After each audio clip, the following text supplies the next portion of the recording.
kita akan ngebahas tentang self acceptance gitu kan, membuat bahagia dengan menjadi diri kita sendiri. Selanjutnya,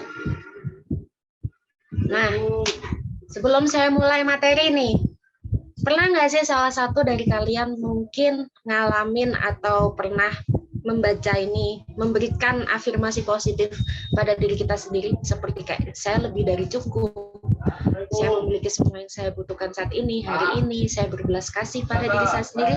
Mungkin ada yang sudah berterima kasih dengan diri kita sendiri saat ini? Ayo, open mic dong. Sambil saya sapa satu-satu gitu. Dari 37 peserta. Ayo. Siapa yang mau raise hand? Atau menginformasikan siapa yang pernah mengatakan salah satu dari kata-kata ini? Masuk, Om. Nggak ada. Beneran nggak ada. Ini saya sedih loh. Tuh, wah, sudah saya pernah. Oke. Yaudah, saya bahas. Berikutnya. Nah, ini pandemi ya Allah, pandemi ini kalau kita sering bertanya kapan kelarnya, nggak kelar-kelar ya toh, capek mau kemana-mana kalau nggak PSBB lah, PPKM lah, aduh nggak bebas kesannya ya. Seringkali menjadi pengkritik terburuk untuk diri kita sendiri. Kita seringkali, kadang pernah nggak sih kalian merasa kalau kamu kok bego banget sih Prita, ya astaga, gitu banget sih kamu cinta sama dia, ampun, kau bucin banget parah, kau bego banget, pernah nggak? Ayo, ini kalau kasusnya relationship ya, kalau di tempat kerja ya ampun Prit, kamu gitu aja kok sih, ya ampun kamu kan dimarahin sama atasan toh, diomelin sama supervisor kan. Nah, siapa yang sering atau pernah bilang gitu ke diri sendiri? Ayo ngaku.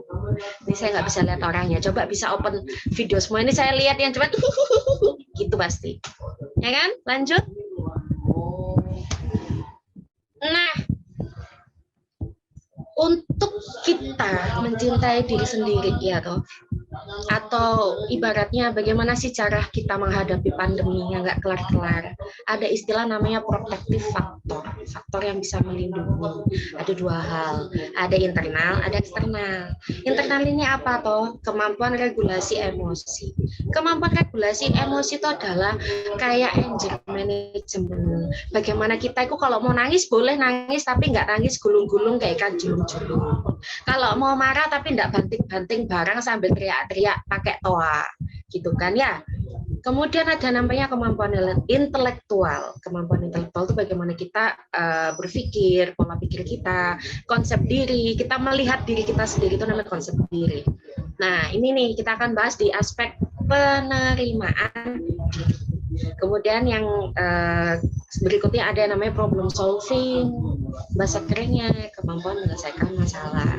Kalau dari eksternal ada nih dukungan dari keluarga, bahasa kerennya apa? Support system. Eksternal itu melingkupi yang namanya keluarga, komunitas, masyarakat, dan negara, itu dikatakan support system. Dan yang paling dekat dengan kita namanya apa? Inner circle. Nah, jadi kalau kita bicara, aduh inner circle-ku tuh toksik banget lah, adalah orang-orang yang berada di lingkungan terdekat kita, itu dikatakan inner circle. Selanjutnya,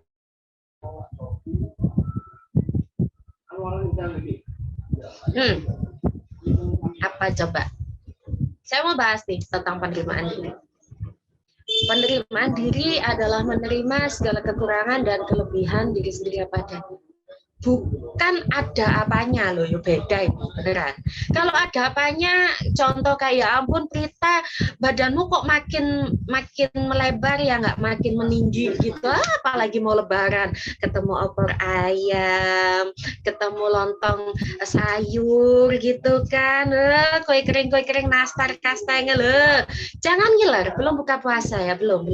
Nah, itu kita menerima apa adanya, lengkap dengan kekurangan dan kelebihan, ibaratnya seperti itu wajib banget. Nah, kenapa saya bilang the degree to which an individual having considered his personal characteristic is able and willing to live itu bahasa keren dari Bapak Harlock tahun 2007 itu menyatakan demikian, dikatakan derajat seseorang itu telah mempertimbangkan karakteristik personal. Karakteristik personal itu adalah kita menyingkapi diri kita itu seperti apa. Oh, wataknya dia begini loh. Oh, karakternya kita ini cerewetnya parah ya, atau wis tidak bisa bilang tapi cerewet. Ini karakternya ndak isok marah ya, wajahnya mau marah ya kayak gimana lah, cengengesan begini. Ini misalkan dikatakan karakteristik. Selanjutnya, nah ini cara untuk membangun penerimaan diri. Ini saya kasih. Pertama, percaya diri. Percaya. Kadang itu, masa sih bisa aku tuh ngelakuin kayak gitu, kayak aku nggak bisa deh. Kalau bukan kita yang percaya sama diri kita sendiri, mau siapa? Kalau orang lain bilangnya, ada yang bilang gini, iya ada, keluargaku, teman-temanku, sahabatku, pacar aku, suami istriku gitu kan. Nah kalau andai kata mohon maaf mereka nggak ada, siapa yang mau percaya sama diri kita sendiri kalau bukan diri kita? Yang kedua, menganggap diri sederajat dengan orang lain. Menganggap diri itu bukan berarti oh saya selevel supervisor, tidak, tapi menganggap bahwa yang namanya manusia kan, kalau manusia kan semua sama gitu. Kemudian ada percaya diri, mempertanggungjawabkan perbuatan. Kalau salah ya sudah, saya minta maaf. Kalau saya mau minta tolong ya udah minta tolong. Misalkan Kak Nat, saya minta tolong dong, nanti share screen ya, misalkan seperti itu. Jangan lupa ucapkan juga terima kasih. 3 kata paling penting. Maaf, tolong, terima kasih. Ketiga kata ajaib ini nggak harus dilakukan ke orang lain, tapi ke diri kita sendiri itu juga perlu. Gitu. Nanti tak tunjukin caranya gimana. Yang kelima, mengikuti standar pola hidup dan tidak ikut-ikutan. Contoh, sekarang lagi musim K-pop, drakor, ayo, ketawa loh ya. Ini kalau saya bisa lihat video kalian ini kayaknya ketahui. Iya, saya habis nonton drakor. Iya, nonton Deliver Moonrises. Atau lagi keren sekarang apa? Om Song Joong-ki ya? Nah, ya apa judulnya ya? Vincenzo, Mbak. Oh ya Allah, apal Kak Nat. Oh nonton, ya. Nanti saya nonton lah ya. Ganteng kayaknya, Duren, ketemu sama Duren udah keren maksudnya. Bercanda. Kemudian kita menerima pujian dan celaan secara objektif. Misalkan kita tidak menutup telinga. Oh Prita, dilatih ya pakai bahasa Indonesia dengan baik dan benar. Ini saya terima. Oh iya, berarti ini kritikan loh buat saya. Toh kritikan itu bikin saya jadi lebih baik. Kemudian yang ketujuh, tidak menganiaya diri sendiri dengan kekangan yang berlebihan. Contoh, jangan terlalu keras dengan diri sendiri. Misalkan, wah aku harus kerjain tugas, aku harus kerja. Matanya udah kayak mata panda, udah nggak tidur sehari semalam tapi masih kerja. Akhirnya siapa yang bermasalah? Badan kita sendiri dong. Ibaratnya begitu. Kemudian, bagaimana sih cara membentuk penerimaan diri ini? Pertama, kenali diri kita sendiri. Oh, Kak Nadia itu orangnya kayak apa sih? Kelemahannya apa? Kekurangannya apa? Diterima. Kemudian harapan yang realistis. Harapan yang realistis itu ibaratnya gini. Ketika kita sudah mengenal diri kita sendiri, otomatis kan tahu batasan kita di mana. Contoh, saya ini nggak bisa matematika, ampun, benar matematika cuma nilainya 7. Nggak lebih dari, nggak kurang 7. Jadi kalau saya masuk di ekonomi, kayak kok ya nggak pantas ya. Terus saya menawarkan diri, ya udah, saya kerjanya di teller aja, ngitung-ngitung duit. Kira-kira memungkinkan nggak? Saya rasa tidak. Nah, ini namanya harapan yang realistis. Idealis boleh, realistis tetap.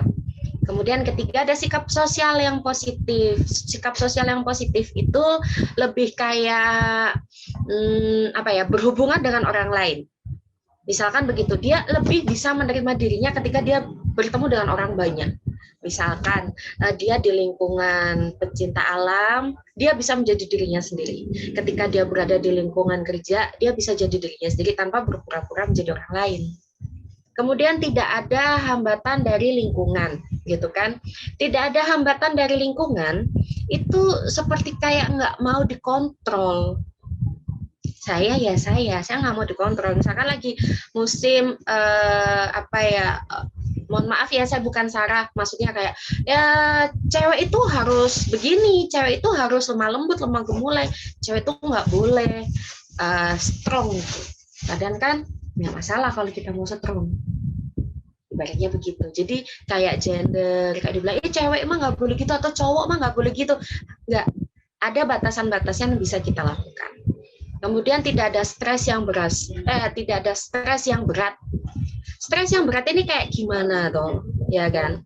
Nah, di sini saya akan bahas tentang penerimaan diri.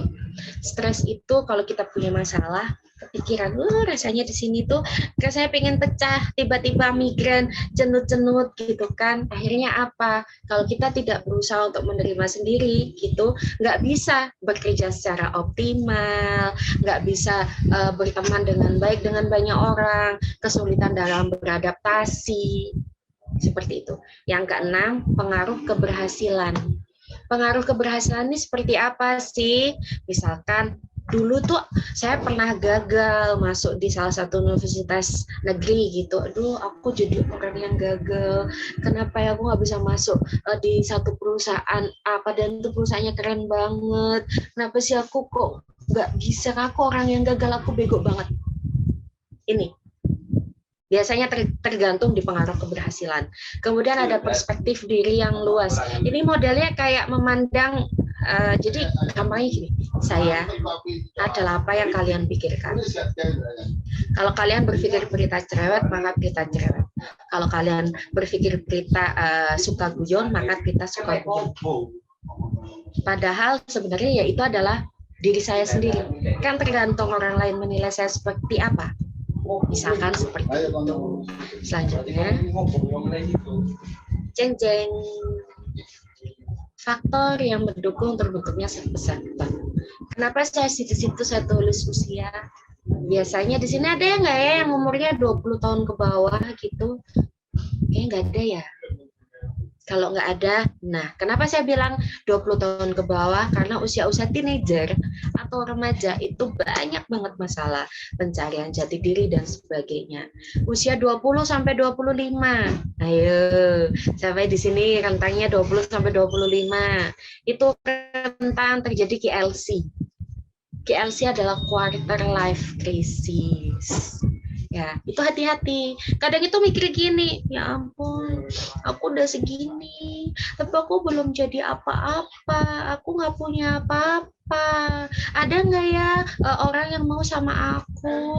Aku udah jelek, nggak ganteng, nggak cantik, nggak punya duit, lagi kerjaan juga gini-gini aja. Pasti pernah ada di fase seperti itu. Jangan senyum-senyum sendiri ya. Yang kedua adalah pendidikan. Gimana ya, pendidikan ini memang berpengaruh. Karena apa, semakin tinggi pendidikan, contoh lulusan SMP akan berbeda dengan hanya yang lulusan SD. Lulusan SMA akan berbeda dengan cuma lulusan SMP dalam penerimaan diri. Misalkan seperti itu. Contoh, ada salah satu klien saya yang dia cuma sebenarnya lulusan SMA, tapi dia karena punya kepercayaan diri, dia bisa menerima dirinya dengan baik, dia mampu menjadi orang yang sangat luar biasa. Dia bisa jadi manajer marketing hanya berpendidikan lulusan SMA perhotelan. Bukan SMA ya, SMK perhotelan. Itu bisa. Kemudian dukungan sosial yang tadi saya sebut, support system dari inner circle, baik dari sahabat, dari teman, dari rekan kerja, dari keluarga, ini bisa menjadi dukungan. Kemudian kondisi fisik. Saya ada klien, kebetulan dia seorang paraplegi. Paraplegi itu kelumpuhan dari perut ke bawah akibat kecelakaan, jadi tulang punggung dua ruasnya itu hancur. Karena dia merasa bahwa dia sudah menjadi orang yang dalam tanda kutip difabel, penerimaan dirinya turun drastis. Kenapa? Karena kondisi fisiknya dia tidak sempurna. Tapi ketika dia bisa menerima kekurangan dan kelebihannya, dia akan bisa menerima kondisinya. Nah ini loh pentingnya yang namanya acceptance atau penerimaan. Lanjut. Nah, ini. Apa sih yang bisa menentukan keberhasilan kita dalam proses penerimaan diri? Ada yang namanya self-insight atau pemahaman diri. Pemahaman diri ini gimana sih? Ya ini meningkatkan kesadaran atas baik dan buruknya kondisi kita. Begitu. Misalkan, oh iya ya, aku tuh nggak bisa matematika, kerjaanku harus bisa matematika. Aku harus belajar deh. Nah, ada apa namanya? Ada keinginan untuk memperbaiki diri sendiri kan? Ada keinginan untuk menaikkan apa ya bahasa gaulnya itu? Menaikkan kemampuan gitu ya. Nah, jadi pemahaman diri itu kita mengerti diri kita sendiri. Kemudian makna hidup atau meaning life. Meaning life ini apa sih? Nilai-nilai tentang kebermaknaan. Contoh, saya itu kadang sering posting tidak perlu berapa banyak gelar di belakang namamu, tapi seberapa kita bisa membantu atau berguna bagi orang lain. Biasanya begitu. Ini tentang makna hidup. Ketika kita bisa menerima diri kita sendiri nih ya kan, oh saya tahu tujuan hidup saya kemana. Ini masuk ke makna hidup ya. Yang ketiga namanya mengubah sikap. Tadi bilang, aku bucin banget, ya ampun aku gagal move on. Gimana ya caranya biar aku tidak jatuh di lubang yang sama? Gimana ya caranya biar aku nggak bucin lagi? Nah, ini masuk ke perubahan sikap. Contoh, ya ampun Prita kamu tuh kok gempe bahasa Indonesia apa ya? Nangisan, mohon maaf. Itu maksudnya bahasa Indonesianya itu adalah nangisan gitu, cengeng ya. Ketika kita cengeng, nah kita sudah tahu tuh kalau kita cengeng gimana caranya supaya kita tidak terlalu mudah nangisan seperti itu. Kemudian yang keempat ada keikatan diri gitu ya. Saya langsung ke trigger, ke distract nih. Tuh move on. Ayo siapa di sini yang belum move on? Astaga. Ayo belum move on ya ampun. Yuk move on yuk. Kemudian namanya keikatan diri. Keikatan diri ini apa sih? Gitu kan? Keikatan diri adalah komitmen individu terhadap makna hidup yang ditetapkan. Apalagi itu bahasanya. Bahasa kerennya adalah komitmen. Wes, gampang. Komitmen. Saya mau berubah, ya udah komit. Saya mau lebih baik, ya udah komit. Saya mau move on, saya mau cari pasangan lagi, ya udah komit. Itu namanya keikatan diri. Ada yang namanya kegiatan terarah. Wah, apalagi nih, ya kan? Kegiatan terarah itu supaya kita melakukan segala sesuatunya secara sadar. Misalkan jadi pribadi yang lebih baik, ya udah aku mau nge-gym, aku mau diet, aku mau menunjukkan ke pasangan saya sendiri aku dulu kok tinggalin, sekarang aku lebih cantik ya kan.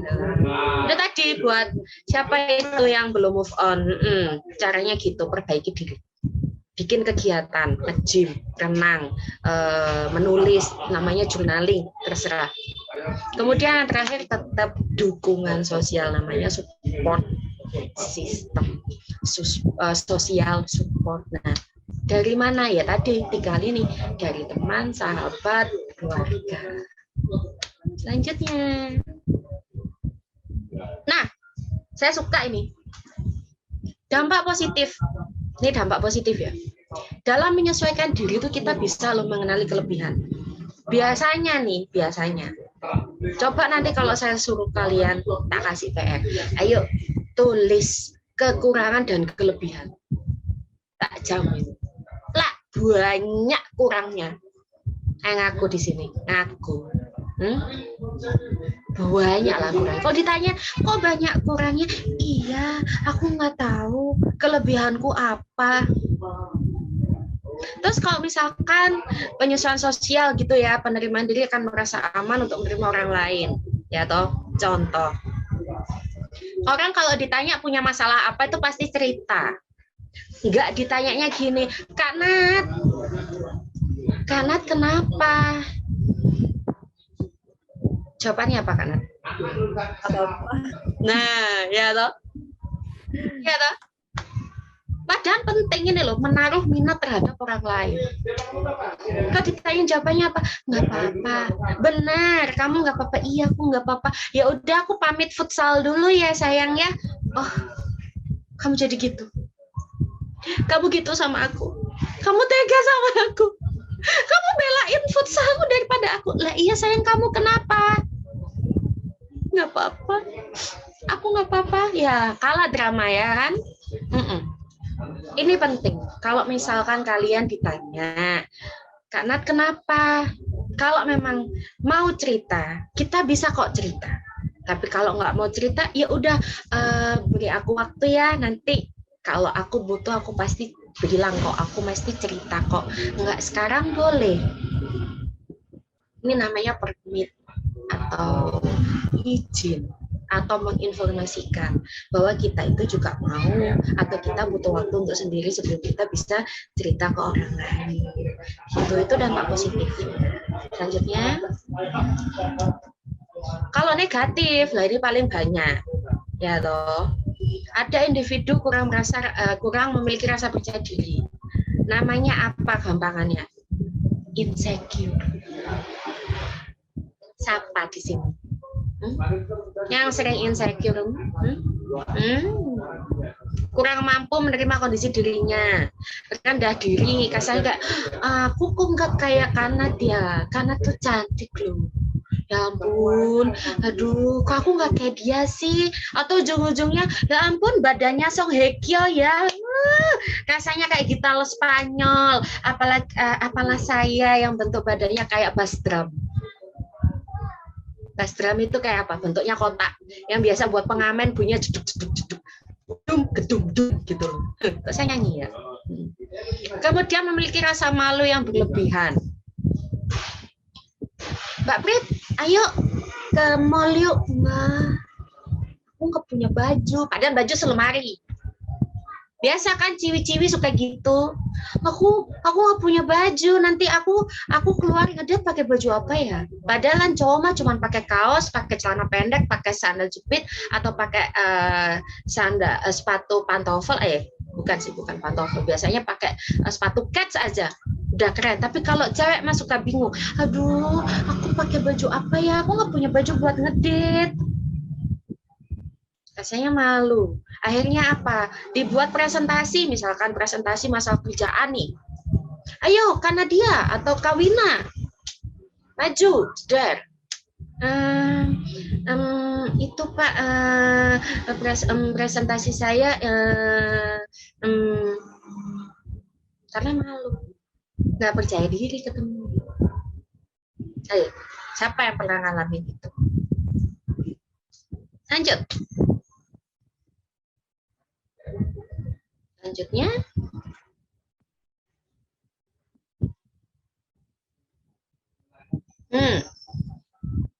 ini kita bicara tentang tips. Saya kasih tips. Ayo belajar untuk mengapresiasi diri sendiri yuk. Misalkan kalian habis ngerjain kerjaan, aplikasi pesanan lagi banyak, load kerjaan lagi tinggi, lagi burn out gitu kan. Ayo kita bilang ke diri kita sendiri, nanti ya Prita, kalau semua kerjaan udah selesai, yuk makan coklat yuk. Nanti kita beli Ferrero Rocher ya, kita habisin seharian. Gimana badannya nggak tambah muntel coba kalau tiap hari makannya coklat. Misalkan itu contoh, jangan ditiru beneran.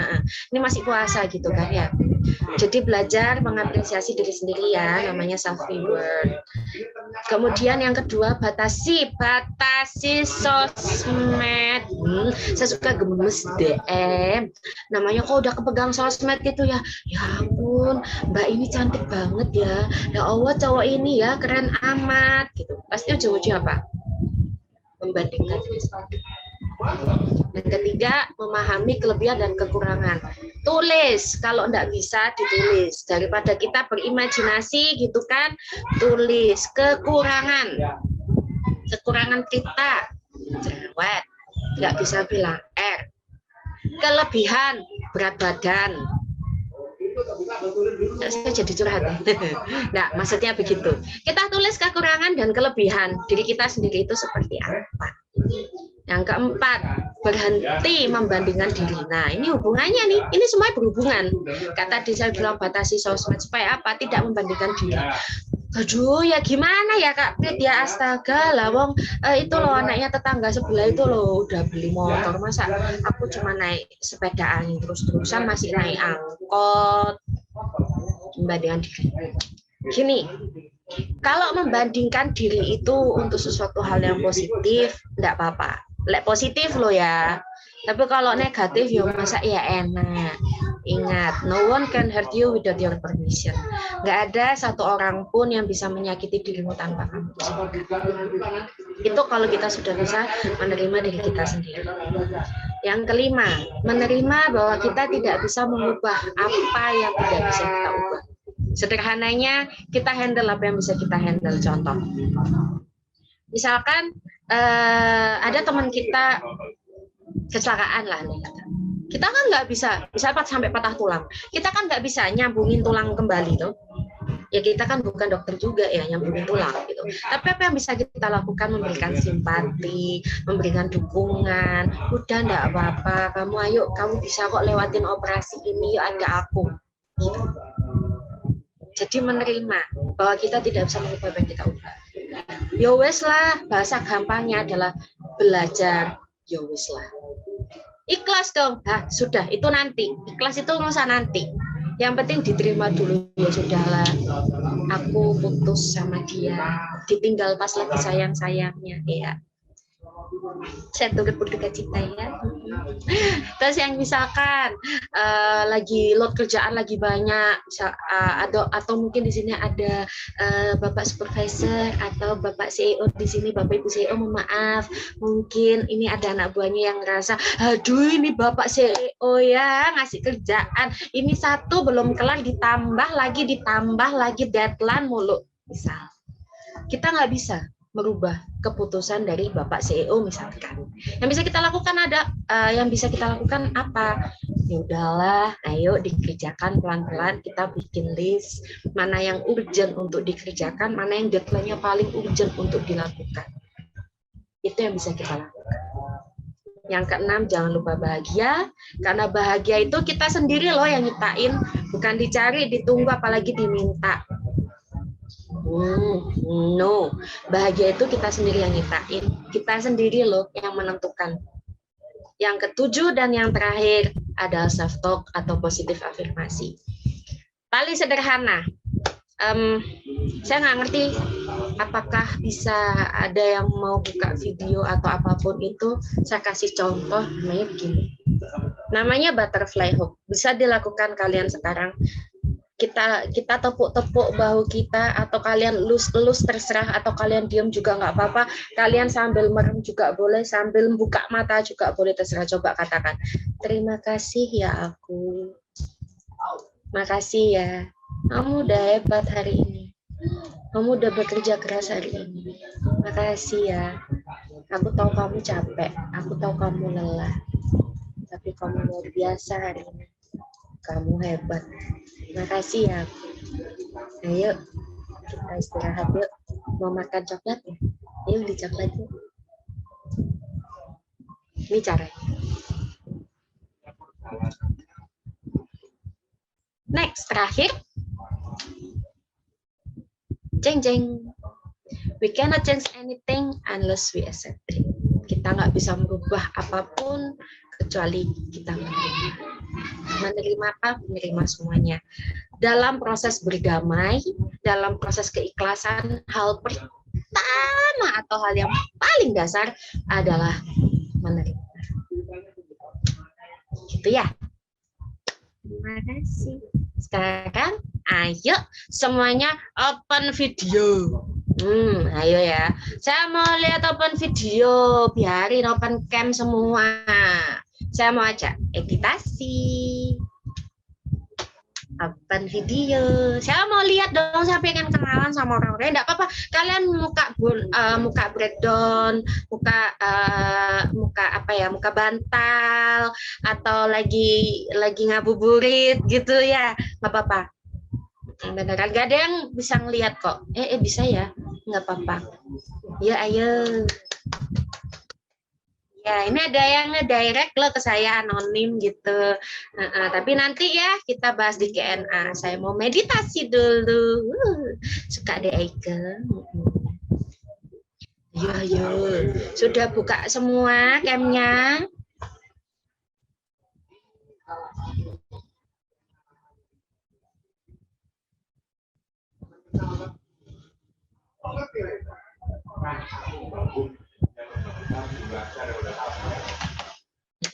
Ayo. Sudah semua kah? Ini banyak loh yang baru open video tuh baru 1, 2, 3, 4, 5, 6, 7, 8, 9, 10, 11, 12. Wah, baru 12 dari 12, 13, 14, 15, 16. Dari 43, 16 nanti saya nangis loh.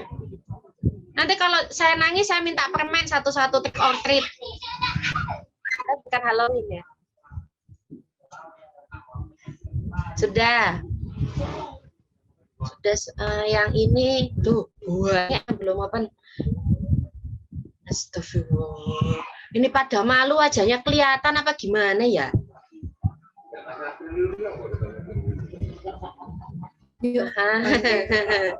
Inilah kakak dan kakaknya. Iya, kayak saya sendirian loh di sini loh.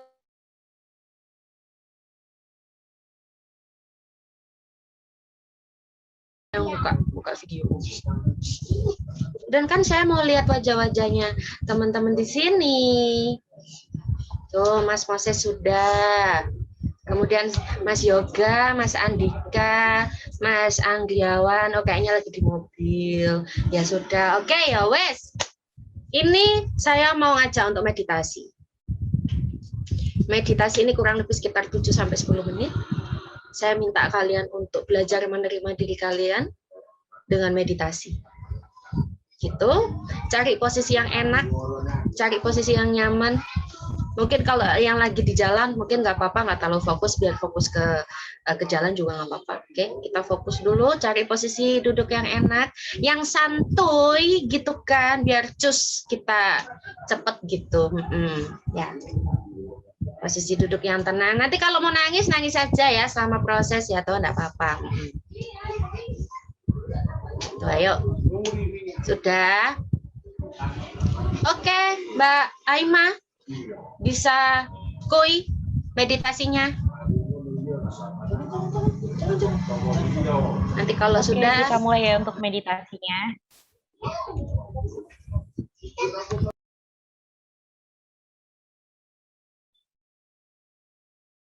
Hai, selamat datang di sesi meditasi hari ini. Menerima diri adalah tema kita dalam pertemuan hari ini. Meski begitu, dengan segala lebih dan kurangnya kita tetap layak menerima cinta, baik dari orang lain, terlebih dari diri kita sendiri. Meditasi membantu Anda untuk mengenali diri lebih baik, mengetahui kelebihan dan kekurangan yang dimiliki, hingga berusaha untuk menerima setiap kondisi yang dialami. Tanpa mengabaikan apa yang dimiliki, meditasi membantu kita lebih bisa berkembang dan menjadi potensi terbaik bagi diri sendiri.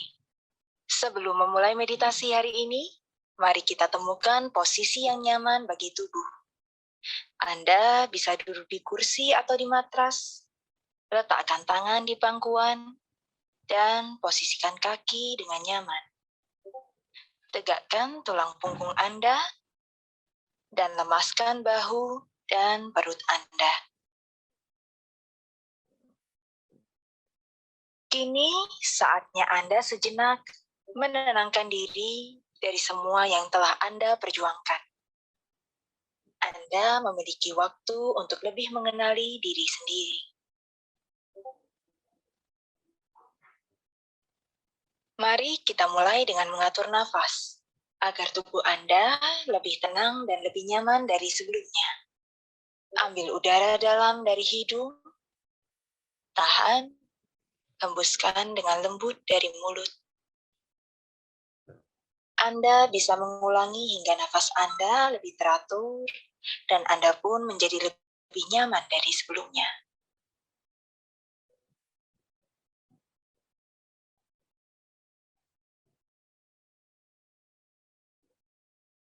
Seiring dengan ritme nafas yang semakin teratur, Anda mulai merasakan udara yang masuk melalui ujung hidung Anda, masuk menuju tenggorokan, memenuhi paru-paru, dan keluar secara perlahan melalui mulut Anda. Seiring dengan hembusan nafas berikutnya, Anda bisa mulai menutup kedua mata secara perlahan.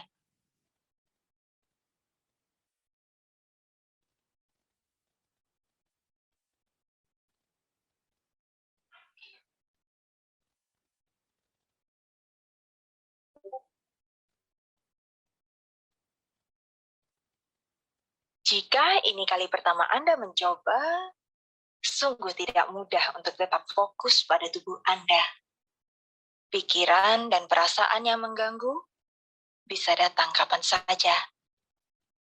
Namun mereka juga bisa pergi meninggalkan Anda kapan saja. Tidak perlu terlalu khawatir, sebab Anda bisa mencoba mengatur nafas kembali untuk mengembalikan perhatian pada tubuh Anda.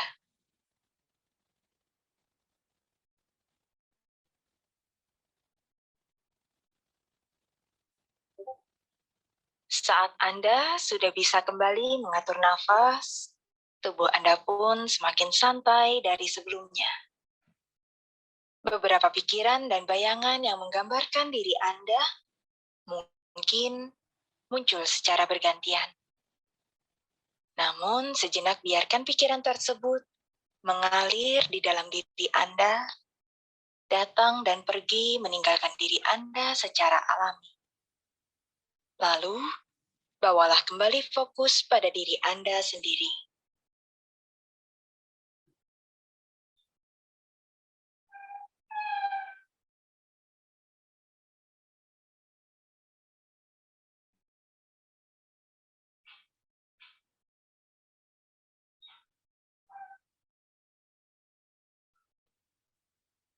Kini, biarkan Anda sejenak meresapi udara yang masuk, mengalir, dan keluar dari tubuh Anda. Bayangkan ada udara yang mengalir dari ujung kepala Anda, turun ke wajah, leher, lengan, tangan, tubuh bagian atas, tubuh bagian bawah, hingga ujung kaki Anda.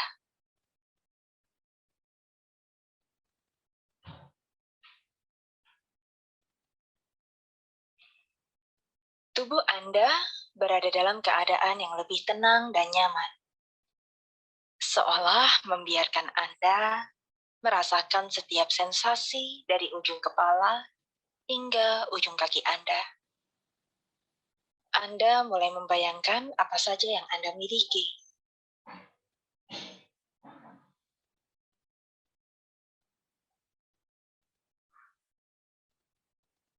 Dari banyak hal yang telah Anda lalui, kembali muncul bayangan bahwa diri Anda begitu hebat. Dengan segala kelebihan dan kekurangan, Anda mampu bertahan melalui semua yang ada di hadapan Anda. Bahkan rasa lelah yang Anda miliki mampu menjadi penopang untuk berjuang kembali esok hari.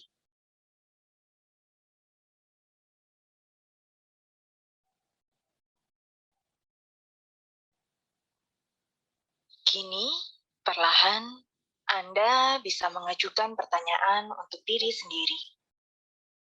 Anda bisa mulai bertanya, apa yang saya miliki di dunia ini? Bagaimana tubuh Anda meresapi sensasi yang tubuh Anda rasakan? Jawablah sesuai dengan apa yang Anda pikirkan dan Anda rasakan saat ini.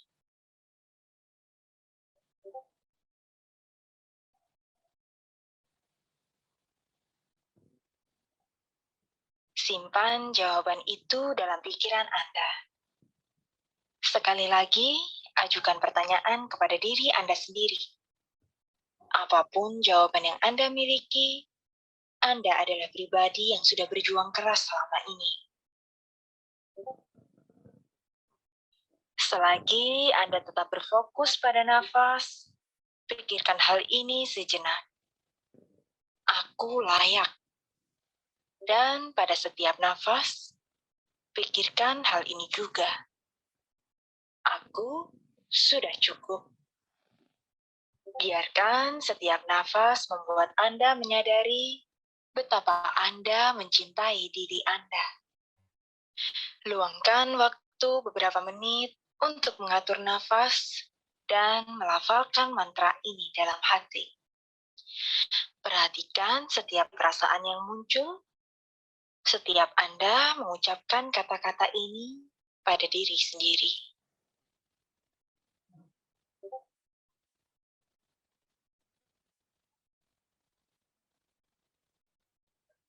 Tidak masalah jika memang Anda belum merasakan perasaan apapun setelah mengucapkan mantra tersebut.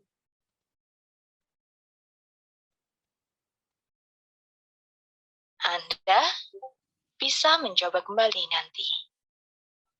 Sekarang, seiring hembusan nafas berikutnya, Anda akan membuka kedua mata dengan lembut. Anda mulai meresapi setiap sensasi yang bersentuhan langsung dengan tubuh Anda. Namun, Anda sedang berusaha menikmati momen Anda kembali pada kesadaran dan lingkungan di sekitar Anda saat ini.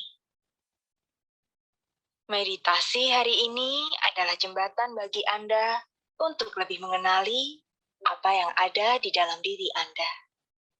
Latihan hari ini juga membantu Anda untuk memahami apa yang Anda miliki dan apa yang sudah Anda lakukan.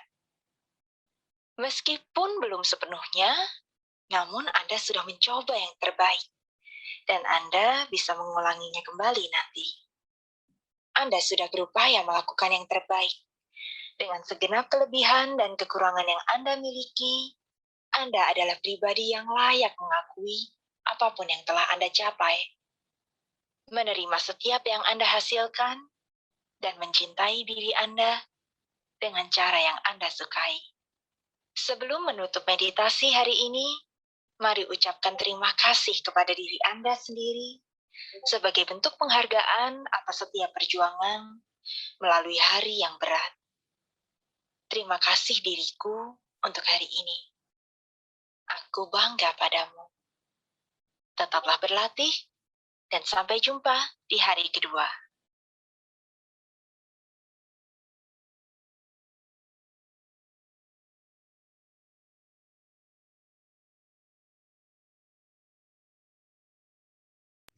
Oke.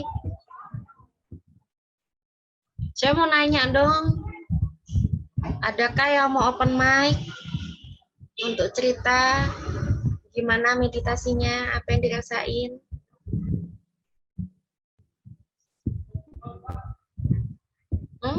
Adakah yang mau sharing di sini? Atau kalau nggak mau open mic, chat. Chat deh ke direct message langsung ke saya juga nggak apa-apa. Jadi nanti saya anonimkan. Adakah yang mau ngobrol di sini?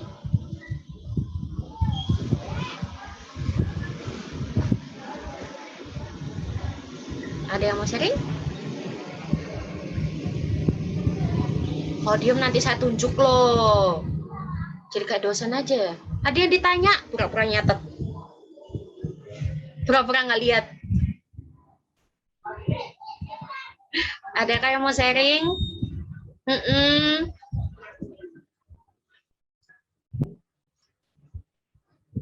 Ada deh, ya Allah, ada yang bilang, saya bisa bilang alhamdulillah kepada diri sendiri. Terima kasih. Jangan lupa bilang terima kasih. Ya wes. Sesi kedua. Sesi kedua, nggak usah open video juga nggak apa-apa. Saya nggak usah open video juga deh. Dengarkan suara saya aja ya. Fokus ke suara saya ya. Saya minta kalian untuk duduk yang enak, tetap duduk yang enak. Oke. Kalau sudah, saya minta kalian atur nafas. Atur nafas dalam kondisi yang amat sangat tenang. Kalian fokus ke suara saya. Ingat, fokus ke suara saya.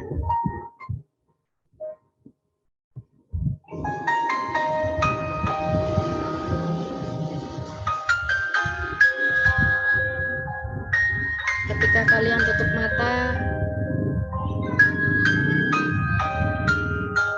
bayangkan diri kalian ada di sebuah lorong yang amat gelap.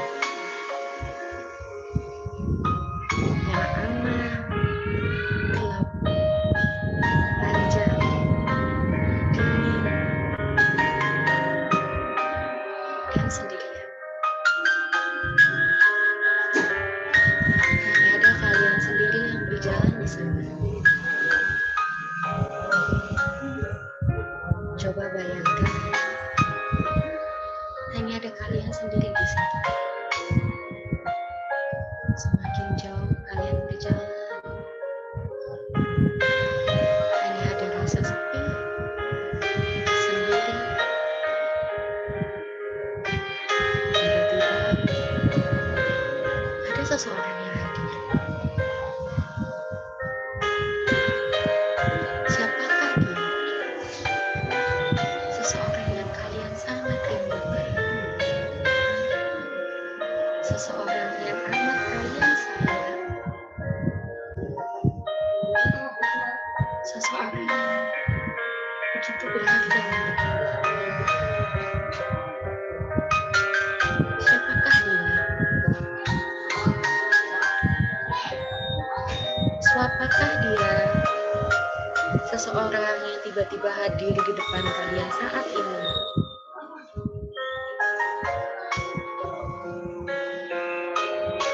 Kalian mau marah, silakan marah. Kalian mau nangis, silakan menangis. Kalian mau ketawa, silakan tertawa.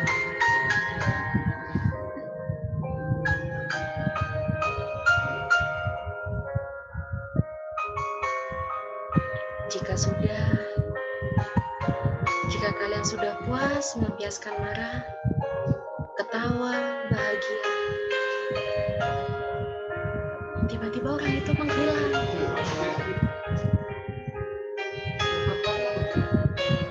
itu pergi. Hanya ada kalian sendiri. Hanya ada kalian sendiri. Sepi. Dingin. Gelap.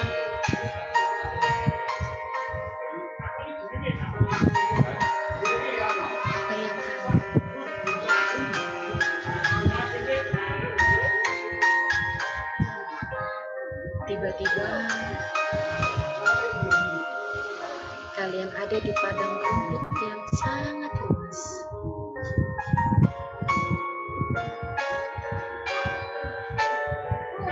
Kalian berkata, terima kasih aku. Terima kasih diriku. Aku bangga menjadi diriku sendiri.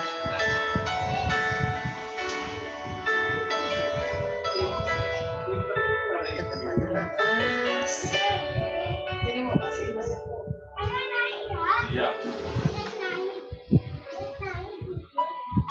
Tetap atur nafas.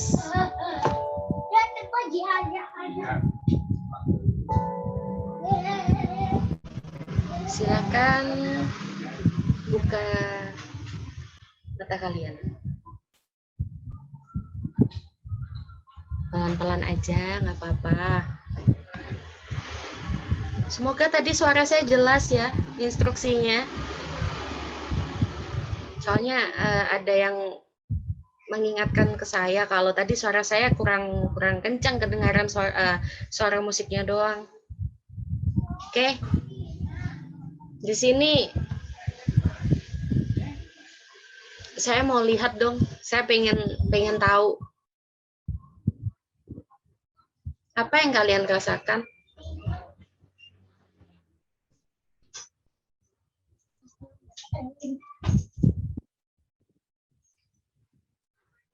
Gak mau sharing di sini?